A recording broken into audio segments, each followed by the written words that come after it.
İna ol muqtadıqlar halkları ağlamadan şirin aydiyandırlar. İyyâke na'budu. Dine sana ibadet edersip de pirlerini çağırsan şu pirlerini ibadet ettiğin bulur deyip aydiyarlar. Şu hadis-i şerifini öğlerine delil edin yerler.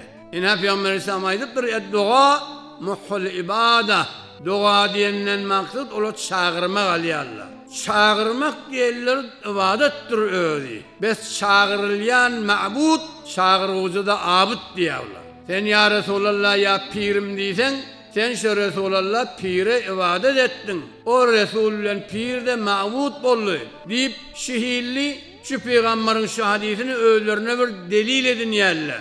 Bu halani ki olan aydiyan manasında da dua diyerler. Onların cevabına şihirli bir aydiyaz. Arabın dili deyimi değil, bir kanun yüzü bilen gepleye.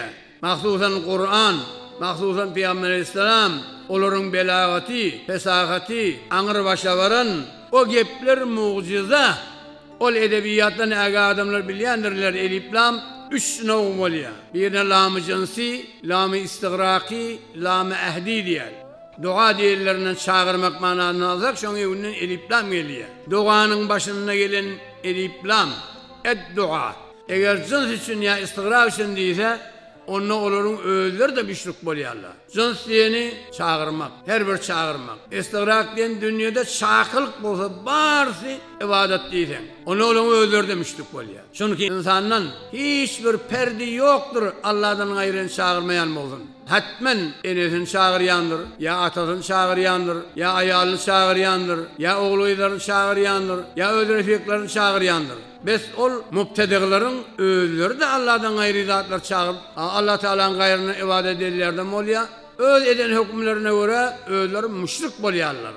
Bes belli ollu edduğanın başındaki iliplam, lam-ı cins ya lam-ı istirak demiş. Belki lam-ı ahd. Yani ol elif lam Allah Teala'ya işaret. Yani Allah'ını çağırmak halis ibadet değil. Her bir zatını çağırmakla ibadet değil diyenler. Dua illah fakat. Hudayı çağırmak ibadet değil.